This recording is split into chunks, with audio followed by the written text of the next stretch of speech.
আরে এই তো তোর বাড়িতেই যাচ্ছিলাম, ভালোই হলো তোর সাথে রাস্তায় দেখা হয়ে গেল। তা শুনলাম তুই নাকি বিদেশে যাচ্ছিস, তা আবার স্কলারশিপ পেয়ে।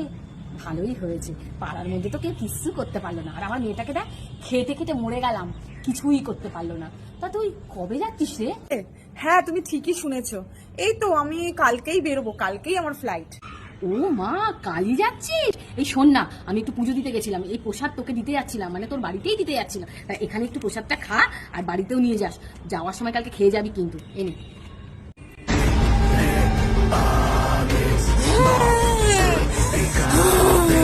রে, তোর কি হলো? হ্যাঁ, তুই এরকম কেন করছিস? সব তো ঠিকঠাকই ছিল। কে আমার কি করলো সর্বনাশ ভগবান, তুই আমার মেয়ে এরকম কেন করছে?